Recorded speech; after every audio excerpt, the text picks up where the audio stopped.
System ہی بدل دے. اللہ کہہ رہا ہے کہ سود حرام ہے, یہ کہہ رہے ہیں کہ سود حلال ہے. اللہ سے کام چل رہا ہے. اللہ کہہ رہے ہیں زانی اور زانیہ کو کوڑے مارو, یہ اس کے لائسنس دے رہے ہیں. سود اور رشوت, نبی صلی اللہ علیہ وسلم بیان فرماتے ہیں کہ 36 مرتبہ زنا کرنے سے زیادہ بدتر ہے. یہ ان کی ناک کے نیچے یہ کام ہو رہا ہے. کتنے کام ایسے ہیں جن کو گناتے بیٹھے رہے. گویا نظام جمہوریت یعنی کہ اسلام کی مخالفت میں تیار کیا گیا ایک پرندہ. نظام جمہوریت ابراہم لنکن, اس کا بنانے والا جو ایک یہودی ہے. مولوی صاحب تو ہر جگہ یہ بتاتے ہیں کہ نبی صلی اللہ علیہ وسلم نے بیان فرمایا خالف الیہود والنصارى, خالف الیہود والنصارى. لیکن جب اس کا معاملہ آتا ہے تو کہتے ہیں دے سکتے ہیں, یہ ہمارا دھرم سدھ ادھیکار ہے, ادھیکار بتا دیتے ہیں اس کو. جبکہ نبی کریم صلی اللہ علیہ وسلم نے بیان فرمایا کہ یہود و نصارہ کی مخالفت کرو. بار بار ذکر کرنے کو جی چاہتا ہے وہ سیرت ابن ہشام جلد نمبر 2 صفحہ نمبر 165 کہ ہوئی بن اختر نبی کریم صلی اللہ علیہ وسلم کے بارے میں یہ جب اس کو معلوم ہو گیا کہ یہی نبی ہے تو اس نے یہ قسم کھا لی کہ میں جب تک زندہ رہوں گا نبی کریم صلی اللہ علیہ وسلم کی مخالفت کرتا رہوں گا, جب تک زندہ رہوں گا. تو یہ مخالفت کرنا ان کا شیوا ہے. وہی اس نظام کو بنانے والے اس نظام اسلامی کی مخالفت میں بنانے والے, اب اس کو ووٹ دینے والے مسلمان, اس کو آگے بڑھانے والے مسلمان کیسے ووٹ دے سکتے ہو آپ؟ کیسے ووٹ دے سکتے ہو آپ؟ کیسے ان کی تائید کر سکتے ہو آپ؟ اللہ رب العالمین بیان فرما رہا ہے کہ گناہ اور سرکشی کے کام میں مدد نہ کرو. یہ ان کی زندگی پوری گناہوں سے اور سرکشی سے بھری ہوئی ہے. خدا اور اس کے رسول کے باغی ہیں. کچھ لوگ کہتے ہیں کہ ہم وکالت کر رہے ہیں, کچھ لوگ کہتے ہیں کہ ہم گواہی دے رہے ہیں. ارے گواہی ہم نے اس بات کی دی ہے کہ اللہ ایک ہے, اور جب ہم نے اللہ کی گواہی دی تو اللہ رب العالمین اب پھر یہاں پہ یہ بیان فرماتا ہے کہ اللہ پر ایمان آپ نے لایا ہے تو وَمَن يَكْفُرْ بِالطَّاغُوتِ يَكْفُرْ بِالطَّاغُوتِ يَكْفُرْ بِالطَّاغُوتِ کہ جس نے طاغوت کا انکار کیا وَيُؤْمِن بِاللَّهِ یؤمن باللہ بعد میں کفر بالطاغوت پہلے, یؤمن باللہ بعد میں کفر بالطاغوت پہلے. آپ طاغوت کا انکار تو کریں. ہم مودودی کے حوالے سے نہیں بولیں گے. شیخ الاسلام محمد بن عبد الوہاب مجموعۃ التوحید صفحہ نمبر 13 وہ فرماتے ہیں کہ 5 قسمیں ہیں طواغیت, 5 قسم کے ہوتے ہیں. اسی میں انہوں نے ایک چیز کو ذکر کیا کہ الحاکم الجائر المغیر باحکام اللہ عز وجل, کہ طاغوت ایسا ظالم و جابر بادشاہ جو اللہ رب العالمین کے احکام کو بدل دے. اور اس کے ضمن میں انہوں نے یہ آیت لائی یریدون ان یتحاکموا الی الطاغوت وقد امروا ان یکفروا بہ. شیخ الاسلام محمد بن عبد الوہاب, مولانا مودودی کے حوالے سے نہیں بول رہا ہوں, میں نے پہلے ہی کہہ دیا ہے کہ سامنے تو ہے تفہیم القرآن. آپ مجھے الجھاؤ گے کہ مولانا مودودی نے یہاں صحیح لکھا یہاں پہ غلط لکھا, میں الگ کر دوں گا تفہیم القرآن. تمہارے مولوی کے حوالے سے بات کروں کیا؟ حق تو حق ہے اور وہ سر چاہ کر بولتا ہے. تم الجھانا چاہتے ہو کہ مودودی ایسا اور ویسا, تمہارے عالموں کے بارے میں اٹھا کر کے دیکھ لو انہوں نے کیا لکھا ہے. وہ لکھتے ہیں شیخ الاسلام ابن تیمیہ, ابن قیم الجوزی اور یہاں تک کہ ان کے جدید فقی صالح العثیمین ابن عثیمین یہ بیان کرتے ہیں کہ بندہ اگر اپنی حد سے تجاوز کر جائے تو وہ طاغوت ہے. سب ہمیں نے حوالے سب وہ دیا, 2-3 گروپوں میں سب نے پوسٹ کیا. تو یونائٹڈ امہ ایک گروپ ہے ان کے مولوی صاحب کا, اس میں نے یہ بھی ذکر کیا کہ ہم ہر نماز میں سورہ فاتحہ کو پڑھتے ہیں, ہر نماز میں. اس میں ہم اللہ رب العالمین سے دعا کر رہے ہیں کہ اللہ رب العالمین تو ہمیں مغضوب علیہم اور ضالین کے راستے پر چلنے سے بچا, جن پر تیرا غضب نازل ہوا, جو مغضوب ہو گئے, جو بھٹک گئے تیرے نزدیک, ان کے راستے پر چلنے سے بچا. اب ان کا بنایا ہوا آرٹیفیشل یہ راستہ نظام جمہوریت بڑا آسان رہا ہے. اور آپ خلافت کی بات مت کرو, آپ امارت کی بات مت کرو, آپ حکومت کی بات مت کرو. آپ نبی حکومت کرنے نہیں آئے تھے, نبی حکومت کرنے نہیں آئے تھے, وہ تو دعوت کے لیے آئے تھے. توڑ مروڑا. نبی کریم صلی اللہ علیہ وسلم نے بیان فرمایا کہ ہلاک امتی فی الکتاب واللبن, میری امت کی ہلاکت کتاب اور دودھ میں ہے. قالوا مل کتاب واللبن یا رسول اللہ، صحابہ کرام نے پوچھا کہ اللہ کے رسول صلی اللہ علیہ وسلم یہ کتاب اور لبن سے کیا مراد ہے؟ آپ صلی اللہ علیہ وسلم نے فرمایا کہ یقرؤون القرآن فیتأولونہ علی غیر ما انزل اللہ عز وجل، کہ قرآن تو پڑھیں گے لیکن اس کی تعویلیں پیش کریں گے۔ اب بتائیے، آپ کی اتنی کھلی کتاب، سورہ فاتحہ کو آپ پڑھ رہے ہو، سورہ فاتحہ کو آپ پڑھ رہے ہو، مغضوب علیہم والضالین کو پڑھ رہے ہو آپ، لیکن ان مولویوں کی یہ کارستانی کہ آپ ضاد اور ضاد میں لڑ بیٹھے، آمین زور سے بولنا ہے یا دھیرے بولنا ہے، اس میں لڑ بیٹھے آپ، لیکن کوئی اس بات پر نہیں لڑا کہ اس سے مراد یہود و نصارہ ہے تو ان کے بنائے ہوئے سسٹم کو ہمیں ماننا ہے یا نہیں ماننا۔ کہیں لڑائی نہیں ملے گی علماء کے بیچ میں، اس میں کیوں کہ پری پلان آپ کو آپ کے دین اسلام سے الگ کیا جا رہا ہے۔ ایک موصوف ہیں، انہوں نے کہا کہ بہت عمدہ، ماشاءاللہ، جزاک اللہ واحسن الجزا سلفی صاحب، جزاک اللہ واحسن الجزا۔ دوسرے صاحب نے بہت خوب ماشاءاللہ، بہت خوب۔ پھر اس کے بعد بھی انہوں نے یہ لکھا، یونائٹڈ امہ میں کہ اس کے بعد انہوں نے لکھا کہ لیکن اس کے بعد بھی نبی کی اس امت کو سمجھ میں نہیں آتا کہ ہم کیا کریں، ہم کیا کریں، پورا دلائل کے ساتھ۔ مودودی کا حوالہ اس میں کہیں نہیں ہے، جو بھائی لوگ الاخوان سے جڑے ہوئے ہیں انہوں نے اس کو پڑھا ہوگا اور شیئر کریں اس کو زیادہ سے زیادہ۔ ضرورت میں نے اس حساب سے محسوس کی کہ ہندوستان میں ماحول چل رہا ہے، ہندوستان میں ماحول چل رہا ہے، اس وقت سب خاموش ہیں، اس وقت سب خاموش ہیں۔ اگر ہم بھی خاموش رہیں تو ممکن نہیں، یہ بھی ممکن ہے کہ اللہ رب العالمین ہمارا شمار گونگے شیطان میں کر لے۔ ڈر لگتا ہے اس بات سے۔ تو جو بات چھپائی جا رہی ہے اس کو اجاگر کرنا، اس کو واضح کرنا، یہ ہمارا حق ہے۔ تو سورہ فاتحہ کو ہی نہیں سمجھا لوگوں نے۔ سورہ فاتحہ کو سمجھ لیتے، مغضوب علیہم اور ضالین کو سمجھ لیتے، تو کیا وہ یہود و نصارہ کے بنائے ہوئے آرٹیفیشل ایک راستے کو، ایک طریقے کو یا ایک سسٹم کو فالو کر لیتے، اس کے مطابق چلنے لگتے؟ یہ انسان کو کب سے حق حاصل ہو گیا کہ وہ خدا کے مقابلے میں دوسرا قانون بنائے؟ نہیں بنا سکتا انسان۔ اللہ رب العالمین قانون ساز ہے، وہی قانون بنانے والا ہے، نہیں بنا سکتا انسان۔ لیکن اس کے بعد بھی دبی زبان میں علماء اپنی اپنی طرف سے یہ بیان کرتے ہیں کہ نہیں دے سکتے ہیں۔ معلوم نہیں ان لوگوں کے پاس میں کیا دلیل ہے، کس نے کہاں سے کیا بول دیا، تو وہ اس کو جائز کر بیٹھتے ہیں۔ قرآن کی واضح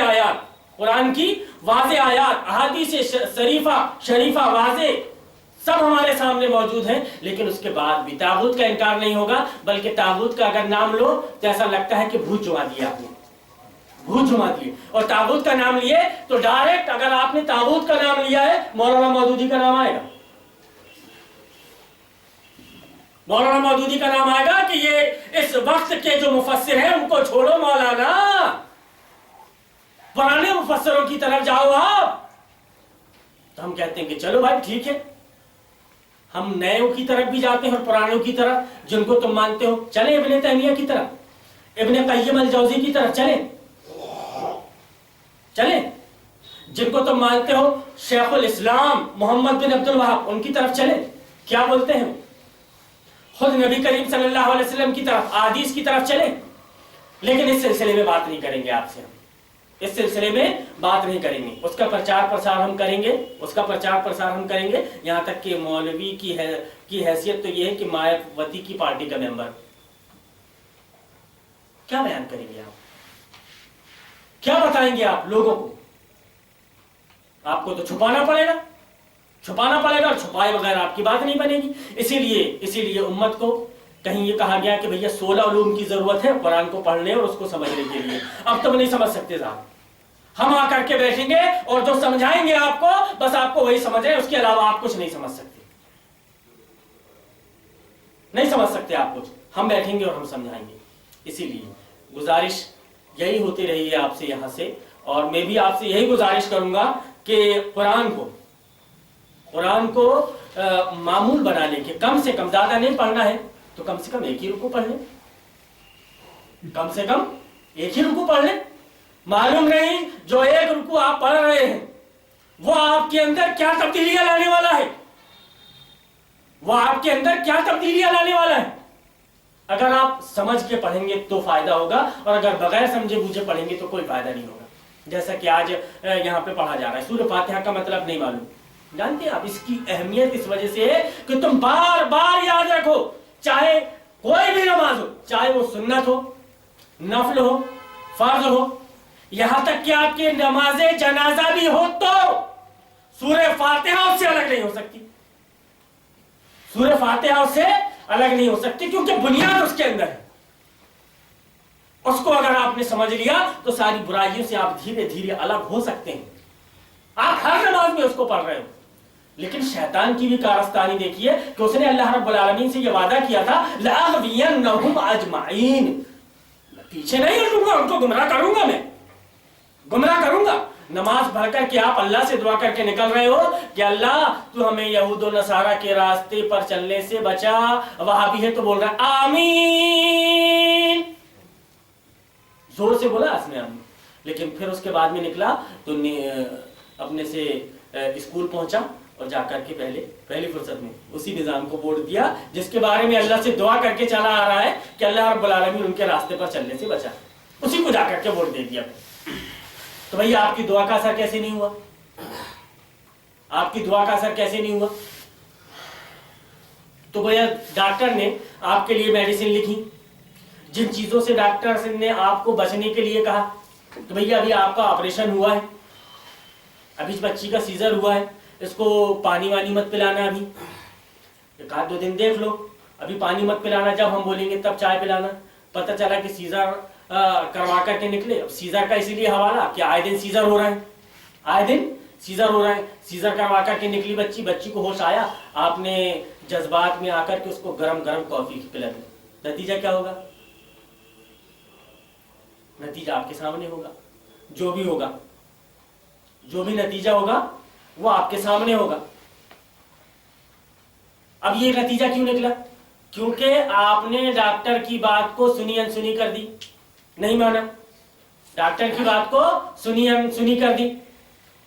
کچھ چیزیں ایسی ہیں کہ جو پرہیز میں بتا رہا ہے کہ بھائی آپ کے ساتھ پہ یہ معاملہ ہے, آپ کو پھوڑے پھنسی کی شکایت ہے, آپ مسور کی دال نہیں کھانا, مسور کی دال نہیں کھانا, بھٹے نہیں کھانا. ایک مثال دے رہا ہوں, میں ایک مثال دے رہا ہوں سمجھانے کے لیے کہ اس نے بول دیا کہ یہ نہیں کھانا. آپ کا پھوڑا امکا ہوا ہے, کھجلی اس میں بہت چل رہی ہے, آپ نے مسور کی دال خوب اچھے سے کھایا گرم گرم چاول کے ساتھ میں, کھڑے بھٹے کی سبزی بن گئی تھی, آپ نے ایمانداری سے وہ بھی کھا لیے. اب پھر ڈاکٹر کے پاس میں جا کر کے بول رہے ہو کہ آپ کی گولی نے اثر نہیں کیا, تو ڈاکٹر کیا بولے گا؟ تم نے کیا کھایا؟ اللہ رب العالمین سے تم نے دعا کی, اللہ رب العالمین سے تم نے دعا کی, لیکن تمہارا رب تم سے کیا چاہ رہا ہے تم نے سمجھا نہیں.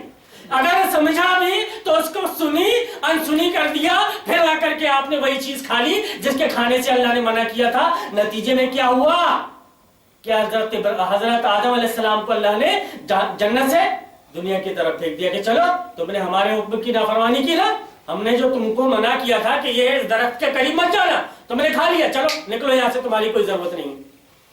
تمہارا فائدہ ہوگا, تم کو سمجھ میں آئے گا, تم کو سمجھ میں آئے گا. تو یہ جو 6 شرطیں ذکر کی گئیں کہ متقی ہو, کبھی سمجھ بوجھ بھی تو ہو کہ صحیح کیا ہے غلط کیا ہے, سمجھ بوجھ بھی تو ہو. اگر آدمی کے اندر سمجھ بوجھ ہوگی تبھی وہ غلطیوں سے بچے گا. الذین ھدی للمتقین. پھر تمہارا غیب کے اوپر ایمان, غیب کے اوپر ایمان کہ یہ جو سسٹم ہے, یہ جو قرآن ہے, یہ ایک سسٹم کی حیثیت سے ہے اور اس کو اللہ رب العالمین نے نازل کیا ہے, اس پر ہم نے ایمان لایا تو دوسرے سسٹموں کا ہم نے انکار کر دیا. ہم اب دوسرے سسٹموں کو ماننے والے نہیں, ہم دوسرے سسٹموں کو نہیں مان سکتے. کہ مان لیا آپ نے تسلیم کر لیا, آگے اس پر آپ کا عمل بھی ہو رہا ہے تو نتیجے میں آمین کا مطلب نکلے گا. اب آپ زور سے آمین بولو یا دھیرے دل میں ہی بولو. شیطان نے یہ کیا کہ اس کو معلوم تھا کہ یہاں پہ آ کر کے نبی کی امت کا جواب اس طرف نہ جائے, تو اس نے مدرسے کھولے اور اس میں کہا کہ زوات اور دعات پہ لڑو. نبی کی امت لڑ رہی, زوات اور دعات پہ لڑ رہی. آمین زور سے بولنا ہے کہ دھیرے بولنا ہے, نبی کی امت اس پر لڑ رہی. لیکن نبی کی امت کو تم اس پر لڑتے ہوئے نہیں دیکھو گے کہ یہ جو سسٹم ہے یہ سسٹم بنایا ہوا یہودیوں کا ہے, یہودی کا بنایا ہوا سسٹم ہے اور ہمیں یہودیوں کی مخالفت کرنا ہے. اور ہم یہودیوں کے راستے پر چلنے سے بچنے کی دعا کر کے آ رہے ہیں ابھی ظہر کی نماز پڑھ کے یا عصر کی نماز پڑھ کے، تو پھر انہی کے سسٹم کو جا کر کے ہم ووٹ کیسے دے دیں؟ اگر اتنی سمجھ میں آ جائے تو آدمی بچ جائے، لیکن سمجھنا نہیں چاہتے. آپ سمجھا رہے ہیں نا، اس لیے ہم سمجھنا نہیں چاہتے. ہمارے مولوی صاحب نے ہم کو جیسا سمجھا دیا ہم ویسا سمجھ گئے. اب آپ اگر ہم کو یہ بیان کر رہے ہیں تو ہم آپ سے 17 سوال کریں گے، ہم آپ سے 17 سوال کریں گے. لیکن ہمارا مولوی جو ہم کو سمجھا رہا ہے کہ جائز ہے تو ہم اس سے 17 سوال نہیں کریں گے، کیونکہ اس نے جائز کر دیا. ہماری دل کی ہو گئی، تو ہمارے مولوی سے ہم 17 سوال نہیں کریں گے. طاغوت کے بارے میں آپ بول رہے ہیں نا مولانا صاحب، تو پھر آپ سے ہم 17 سوال کریں گے کہ تم نے مودودی سے سیکھا ہے، یہ سب دوسروں سے نہیں سیکھا. مودودی کا عطا پتہ بھی نہیں تھا، اس سے پہلے تشریح کر کے چلے گئے امام ابن تیمیہ، ابن قیم الجوزی رحمہم اللہ، وہ سب کر کے تشریح کر کے چلے گئے. اب اسی تشریح کو اگر آ کر کے مودودی نے بیان کر دیا، تم نے چھپا لیے تھے تو اس نے کیا غلط کرایا؟ بہرحال اپن مودودی کا پکش پاٹ نہیں کر رہے ہیں. اپن بات کریں گے خالص قرآن اور حدیث کی روشنی میں. ہم مودودی کو بیچ میں نہیں لاتے کہ وہ کیسا تھا، کیا تھا، اس نے جو کچھ بھی کیا اللہ کے پاس میں ہے. اب اپنے کام کا حساب کتاب اس نے دے چکا. کل کو ہم قبر میں جانے والے ہیں. اب ہم کس حساب سے تیار ہیں اللہ کو جواب دینے کے لیے؟ اس کی تیاری ہمیں کرنا ہے. تو یہ پہلا رکوع جو ہم نے پچھلے ہفتے سنا. اب دوسرا رکوع اللہ رب العالمین نے دوسرے رکوع میں کیا بیان فرمایا ہے یہ سن لیجیے. پہلی شرط جو بیان کی تھی کہ متقی اور پرہیزگار ہوں گے بچنے والے. لیکن جو بچنے والے نہیں ہوں گے ان کی کیفیت یہاں پہ کہ وَمِنَ النَّاسِ مَن يَقُولُ آمَنَّا بِاللَّهِ وَبِالْيَوْمِ الْآخِرِ وَمَا هُمْ بِمُؤْمِنِينَ. بعض لوگ ایسے بھی ہیں جو کہتے ہیں کہ ہم اللہ پر اور آخرت کے دن پر ایمان لائے، حالانکہ در حقیقت وہ مومن نہیں ہیں. مومن نہیں ہے. وہ زبان سے کہہ بھی دیا لا الہ تو کیا حاصل، زبان سے کہہ بھی دیا لا الہ تو کیا حاصل، دل و نگاہ مسلمان نہیں تو کچھ بھی نہیں. صرف زبان سے بولو گے. عربی کا شاعر کہتا ہے تاصل الہ وانتا تظہر حبہ ھذا محال فی القیاس بدیع. حال کیا ہے تیرا؟ تصل الذنوب الى الذنوب وترتجی درک الجنان بها وفوز العابد. کیا کنڈیشن ہے تیری؟ اوپر سے لے کر کے نیچے تک گناہوں میں لت پت ہے، اوپر سے لے کر نیچے تک کے گناہوں میں لت پت ہے، اور امید رکھتا ہے اللہ رب العالمین سے جنت میں چلے جانے کی، جنت میں جانے کی. اور جو متقی اور پرہیزگار لوگ اس مقام پر پہنچ گئے اس مقام پہ پہنچنے کی. ارے اپنی حیثیت کو ویسے، اپنے آپ کو ویسے پناہ کر لے. گناہوں سے بچ، اللہ کی نافرمانیوں سے بچ. نیک راستے، سیدھے راستے جو رسول اللہ صلی اللہ علیہ وسلم نے بتایا ہے اس راستے کی طرف آنے کی کوشش کر. تب اللہ رب العالمین تجھے ہدایت دے گا. اب تو سیدھے راستے کی طرف آ گیا، سیدھے راستے پر چلنے لگا، تیرے اعمال نیک ہو گئے، نتیجے میں اللہ رب العالمین اس کا اچھا نتیجہ اور اچھا پھل تجھے دے گا. اور ویسے ہی اگر تو امید کرنے لگے، تیرا حال یہ ہے کہ تو اپنے رب سے محبت پر جتلاتا ہے لیکن جگہ جگہ پر اس کی نافرمانیاں کر رہا ہے. کیسی محبت ہے؟ ان المحب لمن يحب لمطیع. کہ کوئی محبوب اگر کسی سے محبت کرتا ہے تو خیال رکھتا ہے کہ یار میں اس سے محبت کر رہا ہوں تو کچھ ایسی چیز نہ کروں کہ اس کے دل میں ٹھیس پہنچے. خیال رکھتا ہے آدمی. دنیا میں ابھی لیٹسٹ دور ہے بوائے فرینڈ کا، گرل فرینڈ کا دور چل رہا ہے. اسی سے سمجھ لو کہ بوائے فرینڈ اپنی گرل فرینڈ کے سامنے کسی دوسری گرل سے ہم کلام ہو یا بے تکلفی سے بات کرے جیسا اس سے بات کرتا ہے، پسند کرے گا؟ آدمی خود نہیں پسند کرتا کہ میں ایسی باتیں کروں اس کے سامنے، اس کو برا لگ جائے گا، اس سے محبت کر رہا ہے. تو اس سے چھچوری کی محبت سے کہیں زیادہ عمدہ اور پاک ہے اس اللہ کی محبت جس سے ہم محبت کرتے ہیں. حضرت عمر رضی اللہ تعالیٰ عنہ نے کہا کہ میں اپنے بال بچوں سے، اپنی اولاد سے اپنی بیوی سے زیادہ محبت کرتا ہوں. نبی کریم صلی اللہ علیہ وسلم نے بیان فرمایا کہ عمر تم مومن نہیں، عمر تم مومن نہیں ہو سکتے. انہوں نے کہا کہ اے اللہ کے رسول صلی اللہ علیہ وسلم، میں سب سے زیادہ محبت اب سے پہلے تو یہ حال تھا، لیکن اب سے، آج سے، اس وقت سے میری سب سے زیادہ محبت خدا اور اس کے رسول کے لیے ہے، اس کے بعد میں سب کچھ ہے. نبی کریم صلی اللہ علیہ وسلم نے بیان فرمایا الآن یا عمر، اس وقت تم صحیح مومن ہوئے اے عمر. عمر رضی اللہ تعالیٰ عنہ کا وہ جلالی آدمی، وہ زیرہ کا آدمی جس کے بارے میں نبی کریم صلی اللہ علیہ وسلم نے خود بیان فرما دیا کہ میرے بعد اگر کوئی نبی ہوتا تو عمر کے اندر وہ کوالٹی پائی جاتی ہے کہ اللہ رب العالمین اس کو نبی بناتا. وہ کوالٹی والا آدمی، اس کی وہ حیثیت کہ شیطان اس کو جس راستے سے دیکھتا تھا گزرتا ہوا، راستہ چینج کر دیتا تھا. اس کو کس سے محبت تھی زیادہ؟ خدا اور اس کے رسول سے. وہ اپنے پل پل میں خیال رکھتا تھا اس بات کا کہ میرا خدا اور میرا رسول مجھ سے ناراض نہ ہونے پائے. جانے انجانے میں ان سے کیفیت طاری ہو گئی، ان سے وہ چیز سرزد ہو گئی کہ وہ تورات کا نسخہ پڑھ رہے ہیں اور نبی کریم صلی اللہ علیہ وسلم آئے، آپ کا چہرہ تمتما اٹھا تھا. آپ صلی اللہ علیہ وسلم کی طرف انہوں نے دیکھا نہیں. غالباً حضرت ابوبکر صدیق رضی اللہ تعالیٰ عنہ اس وقت وہاں موجود تھے. انہوں نے کہا کہ عمر تمہارا کیا حال ہے؟ تم پڑھے جا رہے ہیں تورات کو اور رسول اللہ کے چہرے کی طرف دیکھو. اس کے بعد ذکر نہیں ملتا کہ انہوں نے 2 مرتبہ تورات اٹھا کر کے دیکھا ہو، 2 مرتبہ تورات اٹھا کر کے دیکھا ہو. لیکن اس وقت یہودی سلیبس جو ہمارے سامنے موجود ہے، بچے پڑھ رہے ہیں یہودی سلیبس. کوئی مذائقہ نہیں، باپ کے چہرے پر کوئی غصہ نہیں. کیسا مومن ہے وہ، کیسا اللہ پر ایمان لانے والا ہے وہ، کیسا اللہ پر ایمان لانے والا ہے. اس کا پروگرام کیا ہے، آگے چاہتا کیا ہے وہ. کیا وہ کوڑا رکھے گا اسی طریقے سے جیسے اس کے ماں باپ نے اس کو قرآن کی تعلیم سے کوڑا رکھا؟ ایسے ہی کوڑا رکھنا چاہتا ہے اپنی اولاد کو. اس کا فیوچر وہ 10-25 سال کے بعد میں دیکھنا چاہتا ہے کہ اس کا فیوچر کیا ہوگا، یہ کمائے گا کیا اور کھائے گا کیا.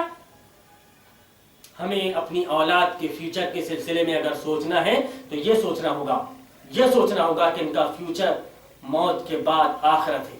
ان کی آخرت سنور جائے. دنیا تو ایسی ہے کہ گزر